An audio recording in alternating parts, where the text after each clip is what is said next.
I'm David Ebersman, Facebook's CFO. Thank you for taking the time to consider an investment in Facebook. When we set out to create this roadshow video, we wanted to provide information to enable your investment decision. And we wanted to do so in a manner that's consistent with Facebook and our focus on authentic, engaging communications. As you'll see, we used the video format a bit differently than others have done. We hope the format works and helps you to get to know Facebook better. Thanks very much for taking the time with us. Now let me turn things over to Mark. I grew up with the internet, right? I mean, I had, when I was in middle school, I was using search engines like Google and Yahoo, and I just thought that they were the most amazing thing, right? It was this complete symbol of the age in which we live, where now you have access to all of this information. The thing that seemed like it was missing was always just people, right? So, the most interesting stuff that you cared about the most is actually what's going on in the lives of your friends or the people around you. And there wasn't really any way for that to be on the web. People had to share that themselves. That wasn't out there just ready to be indexed. So even from very early on, when we were just building this thing for one school, there was this concept of what it could turn into. We just weren't sure then that we would be the ones who did it. At the beginning of 2005, the only photo you could upload to Facebook was your profile picture. And we noticed people are changing their profile pictures a lot because they wanted to use their profile, which was at that time just a static directory entry, to tell a story about what was going on in their life. We thought, well, it would make sense if you could upload albums of photos. There were a number of other photo sharing sites that were huge, right? Had tens of millions of users and billions of photos. And we looked at that and we're like, okay, well, there's one thing that none of these do particularly well, which is, I want to see photos of a person, right? I want to be able to go to your profile and learn about you and see what's going on with you and see the photos that you're in, right? That's like the case that I think most people care about. And the one sort of like tweak on the traditional photo model was you could tag who was in the photo. The fact that you could so easily share with people and see photos about people was just so much more important that Facebook photos quickly became the place where more photos are shared on the internet than everything else combined. And it's a really good example of this principle that we have of designing our products to be social from the ground up, and kind of our hacker value system of just kind of building something quickly with the minimum set of features that we need to go and learn from and kind of build from there. Facebook's mission is to make the world more open and connected. And what we mean by that is that we think that people's lives are going to be better, and really that the whole world will function better when there's more information and understanding out there about both big things that are happening in the world and local things, what's going on with your friends and the people around you. In the world, in theory, there exists this kind of map or graph of all the relationships between people. They're the real relationships that exist. The social graph is something that's always existed as long as there were two people on Earth that knew each other. And that social graph had two people and a connection. But one thing that there's never been is a map of everybody in the world and their relationships with each other. By giving each person the responsibility for their own story, their own point in that graph, together you have this amazing map of people. Now it's like there are real people on the end of the connection. And before Facebook, there was nothing like that where you could do that. Facebook helps you share what's important to you and see what's going on in the lives of the people that you care about. Two of the most critical tools for doing that are Timeline and Newsfeed.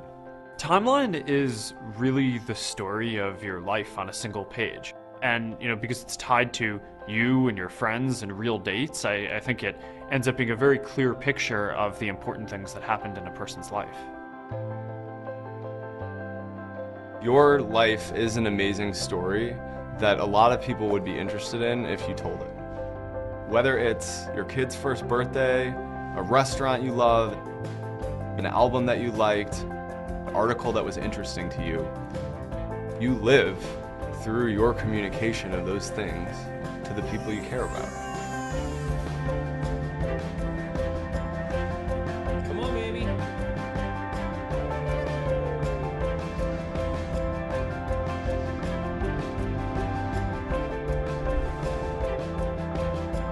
And each person has a story. everybody in the world. I can type in Barack Obama, there's his. I can type in, my coworker, there's hers.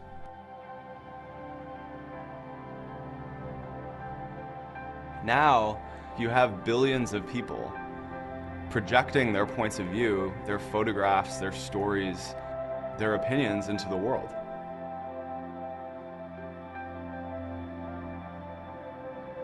And the corresponding thing to think about is that the amount of publishers in the world and the amount of published information in the world is growing at this exponentially increasing rate. And yet the amount of time we have in the day to make sense of it all is a flat line.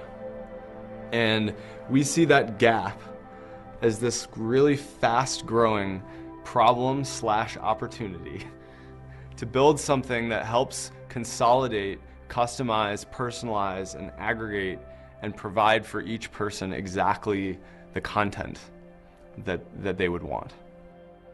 Our tool for doing that is Newsfeed, which is the personal newspaper published by the people that you care about. It's always up to date, and it's in your pocket wherever you go. The stories are ranked in terms of what's going to be the most important, and we design a lot of algorithms to pick out trends that are happening in your network so we can produce interesting content for you. And as people share more and more stuff, that stuff is just going to become more valuable. We're now changing within a generation the fabric of how humanity communicates with itself. There are over 125 billion friendships on Facebook.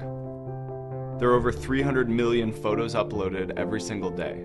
There's 2 billion likes a day, and comments are left over 1 billion times a day. Over 900 million people use Facebook on a monthly basis. Over 500 million use it on a daily basis.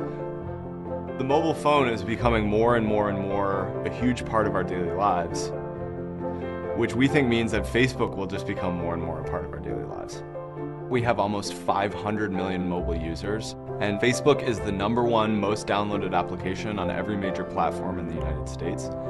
And we think that's really natural because the things you do on a phone are extremely personal and social, and they're exactly the kinds of things that Facebook is amazing at helping you do.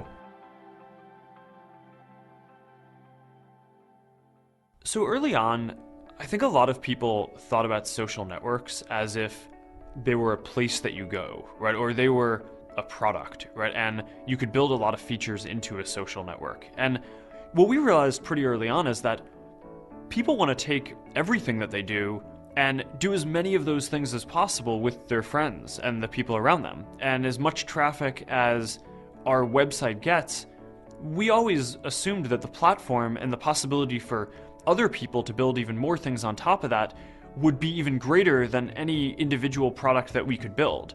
So therefore, the right strategy for us wasn't to try to build all of these different products and features ourselves. It was to only build the most important ones and focus on this core so that way other apps and other companies could plug into that and build these other experiences. So platform just refers to a platform for software development, which lets anybody who writes software interact with Facebook in a way that makes an experience that they're building social. The simplest example of this is the New York Times. The New York Times puts a line of code into their website, and when you show up there, there's a recommend button on the article. And on the right, there's a list of what your friends have liked there, what articles they enjoyed and what they recommended. So when we talk about Facebook as a platform, what we really mean is that it's this fabric that can make any product experience social, right? So you go to your music player and you can sign in with your Facebook account, and then all of a sudden it just lights up and all your friends are there and you can see what they're listening to and you can interact with them, and it's kind of all connected. And the thing that made that possible was that there's just that little blue button and you could sign in with Facebook, and then just kind of it comes to life.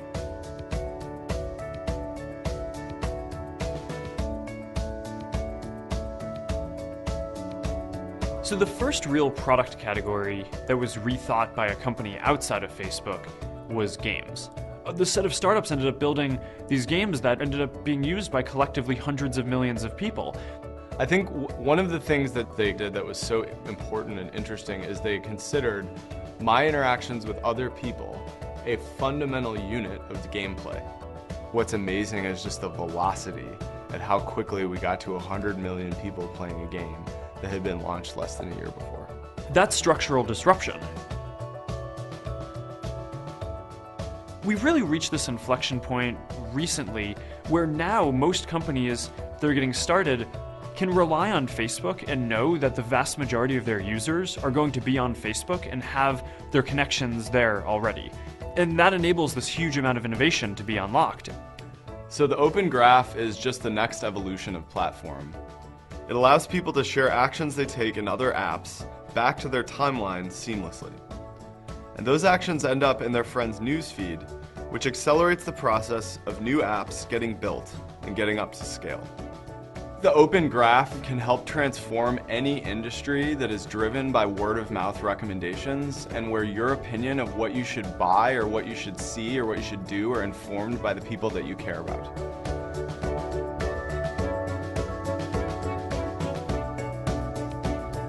The Guardian did a Facebook Open Graph integration and saw a 400% increase in referrals from Facebook practically overnight. It's incredible.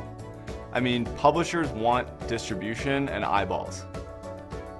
People who are coming to Facebook want interesting things to see from their friends. If we can create the connective tissue that helps drive traffic to all these different publishing platforms and can bring to Facebook a more interesting and coherent experience of what's going on in the world, that is just a win-win for everyone. Charitable giving, travel, healthcare, education, shopping, sports, fitness, publishing, music, film, all of these things can be changed. And if the internet can provide experiences in each of these categories where we're interacting with each other when making decisions in a really, really seamless way, we think that the opportunity is immense. When I was in college, I wasn't actually starting Facebook to be a business back then. I rented servers for about $80 a month, and I didn't have that much money. I was just a college student, so I put up ads, and then when I had enough money to get another server, I would do that.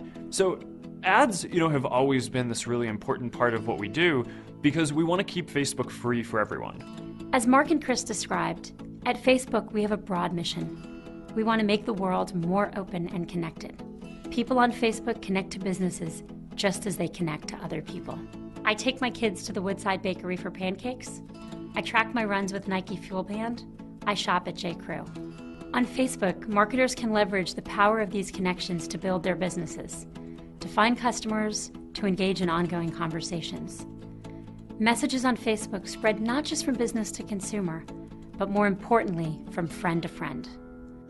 At Ben & Jerry's, we're not just a company, we really are a friend to people. We really want to have a holistic relationship with our community, with our consumers, about values, about great ice cream. So having a platform where we can actually engage in a large-scale conversation, get feedback, that's what's so powerful about Facebook. So the Ben & Jerry's Facebook page is evolving, and it has this big, beautiful picture on top, and down the side it has the different dates of our 35-year history. Having other people talk about Ben & Jerry's is really at the core of the Ben & Jerry's strategy.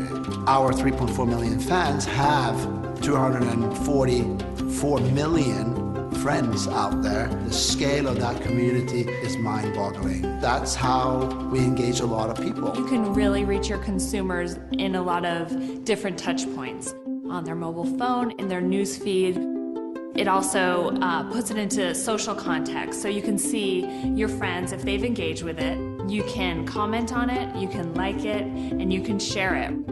It's something that we would never be able to do if it wasn't for Facebook. We have been able to measure the impact of our Facebook page by putting it into a marketing mix analysis. For every $1 we spent on Facebook, it returned $3 in incremental sales. The global advertising market is huge. Almost $600 billion is spent every year. But only about 12% of that is spent online. Dollars have been shifting from offline to online, including mobile, but they're not shifting as quickly as people are shifting where they spend their time. We think this imbalance will be corrected, partially because of the products we offer. We believe that businesses of all sizes will spend more of their marketing dollars on Facebook because we offer a compelling value proposition, a unique combination of 4 things: reach, relevance, engagement, and social context. First, Facebook offers unparalleled reach. We have over 900 million monthly active users worldwide, giving people the ability to spark global conversations about ideas, social movements, products, or services. In the United States, every day on Facebook is like the season finale of American Idol, the most popular show on television, ×2. On a single day on Facebook, Paramount advertised the release of Transformers: Dark of the Moon to 65 million users in the United States. Our second element of our unique value proposition is relevance. Facebook is based on real identity. People are themselves on Facebook. This gives us the ability to match businesses with the people that will value their product or service. For narrowly targeted campaigns, let's say females 25 to 34, Facebook reaches the audience with 90% accuracy, compared to an industry average of only 35%. The third part of our unique value proposition is engagement.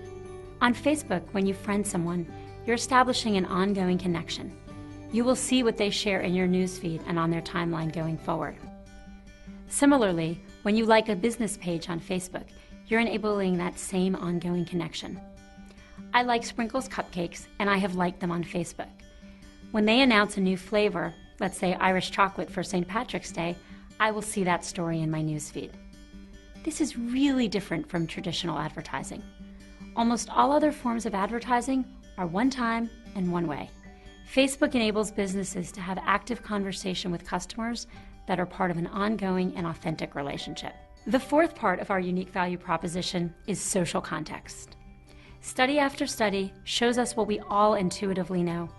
People trust recommendations from their friends more than any other source. If I have a good experience at a store today, I might call my sister on the way home and tell her. But when I like a product on Facebook, I share with all of my friends on Facebook. This is word of mouth at scale for the very first time. When someone has engaged with a business on Facebook, that person's friends don't just see a generic message from that business, but they see a message with their friend's name and endorsement. When I engage with a Facebook post, I become the publisher and share my updates with my friends. This is what we call social context. Friends are part of the message. We partnered with Nielsen to measure the effectiveness of social context. With social context, recall of the message increased by 50% as compared to an update without social context. And that makes sense. We are all more likely to remember something from a friend. Because social context is so valuable, we've been working to make it easy and natural for marketers to harness word of mouth across Facebook. Sponsored stories enable businesses to increase the reach and distribution of stories about their brand.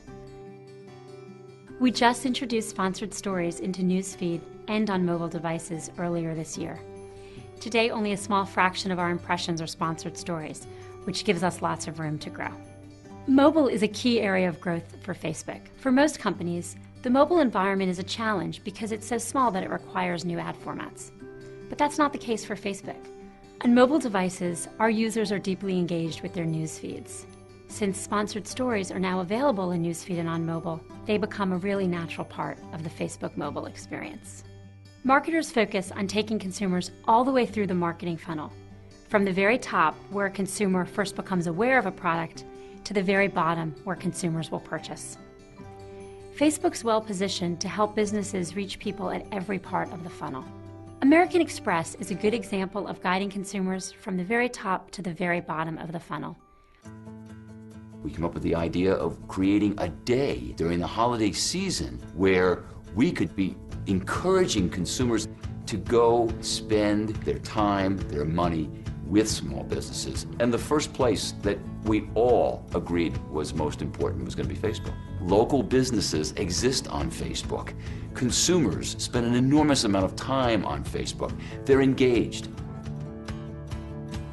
Not only were we able to get a fan base of 1.5 million people on Facebook supporting and liking Small Business Saturday, but when you think about their friend base, You know, we're talking about over 100 million people being aware of Small Business Saturday. And we don't know any other way that we could have scaled that level of awareness and that level of engagement over a 2.5-week period. The small businesses involved in the effort saw a 28% increase in their business versus that same day a year before. For total retail, there was a 9% increase. So this was a 3-fold increase versus what total retail was able to see. Facebook continues to be the heart of our community. It is not a optional piece of the equation. It is an essential piece of the equation. The possibilities that we can imagine at this point are infinite. Today, all the global Ad Age 100 advertisers are Facebook clients.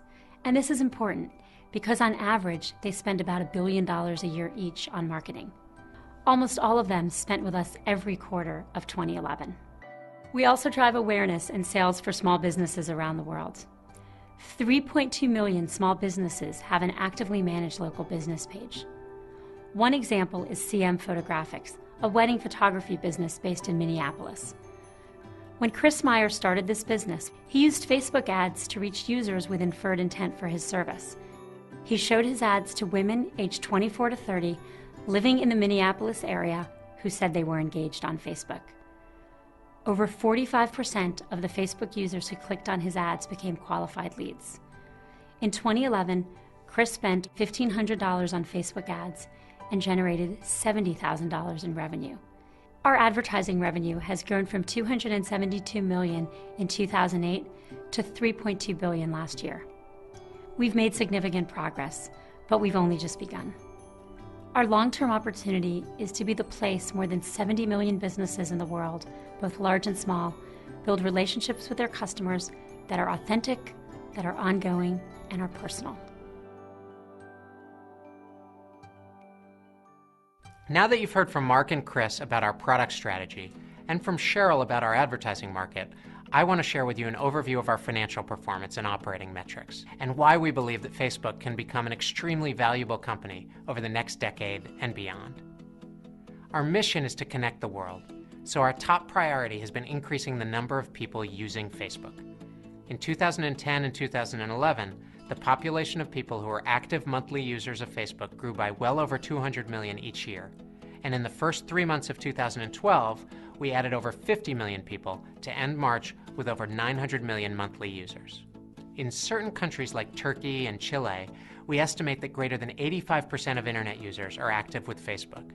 We believe these penetration rates suggest that Facebook touches a part of the human experience that's pretty much universal, and we aspire to achieve similar penetration rates in every country. We continue to invest in user growth throughout the world, in countries like the United States and the United Kingdom, where we already have approximately 60% penetration and are seeking to further expand our network, as well as countries like Brazil, Germany, Japan, South Korea, and Russia, where we're relatively less penetrated.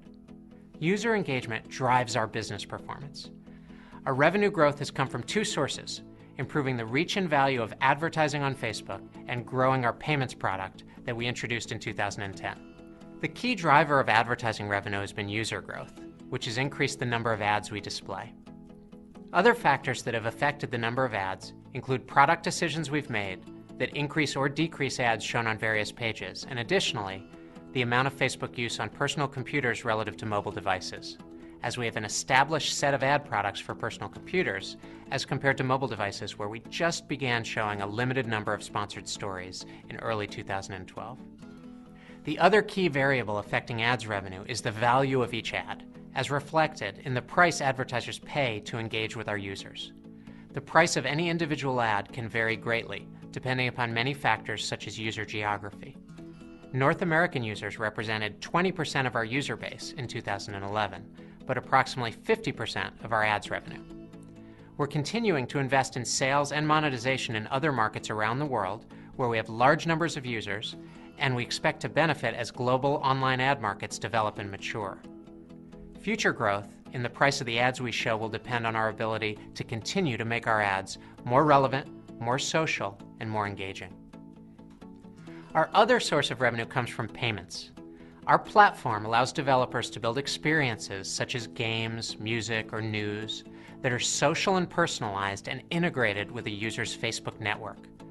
To support our platform ecosystem, we've built a secure payments infrastructure that enables users to purchase items from platform developers using any of more than 80 payment methods. In 2011, we processed $1.9 billion in payments volume, of which we paid out $1.4 billion to developers and recognized around $550 million in revenue for Facebook. Our payments revenue today comes almost exclusively from the purchase of virtual goods in games on our platform. And this revenue will grow if developers are successful in creating engaging new user experiences that stimulate transactions. In the future, we may seek to extend our payments integrations to areas outside of games, but with Facebook likely keeping a lower revenue share than 30% in areas where the developers' costs are higher.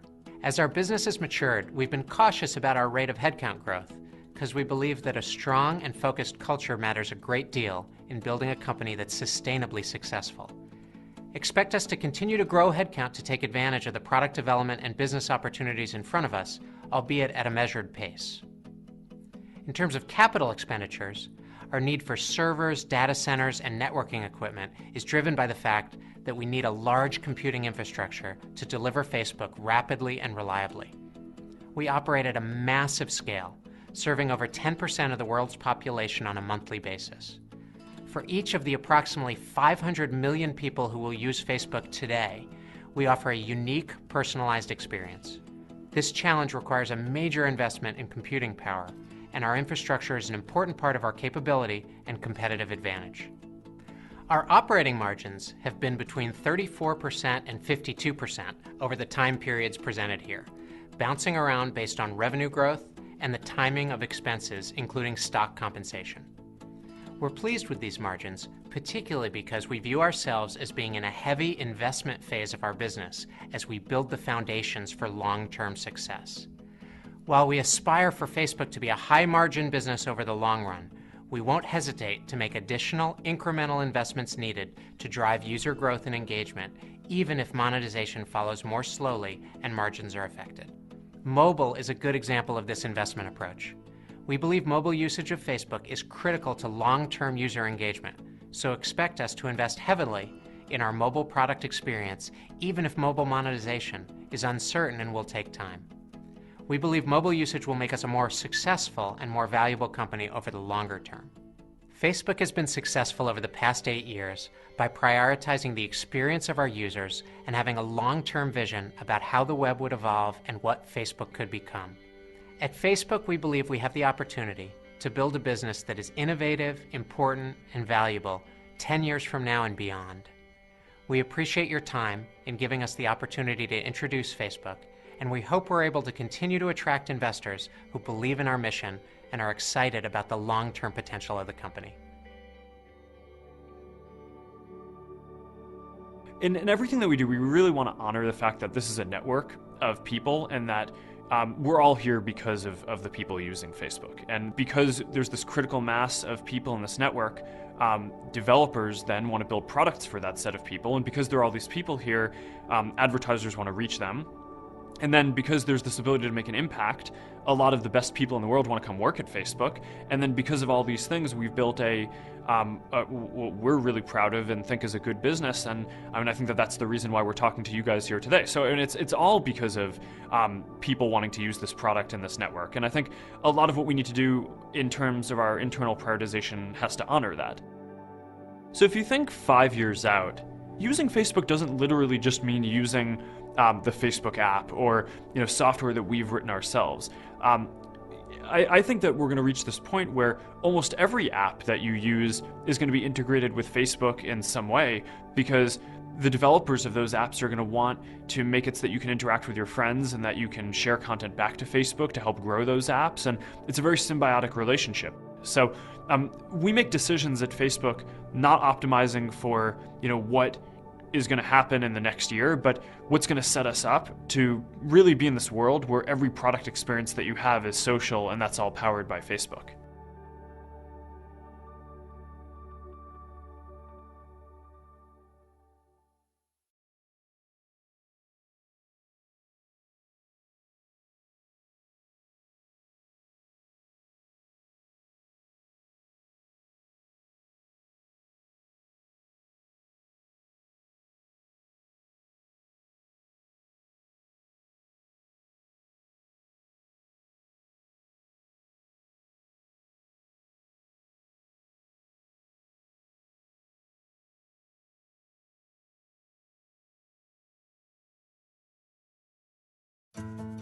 Diageo is the world's largest drinks company with a great portfolio of brands, from beers to wines to spirits. In a world of limited marketing dollars, we always need to find the place where we're going to get the most bang for our buck. Facebook's got a great partnership with Nielsen. So for us, it was the first opportunity to start to connect the dots between what people are doing on Facebook and what happens out in the real world. What we did in this case is we ran an advertising test on 5 of our brands. When we looked at the group of panelists who were exposed to the ads versus those who weren't exposed to the ads, we saw a 20% difference in sales. It's great to see results like this in a nice controlled testing environment. But the exciting thing for us is where we go next. I mean, this is just the first step. We're going to keep partnering with Facebook. We want to keep learning and trying new things. It's an exciting time to be a marketer these days. I often feel that Facebook is right at the heart of pulling all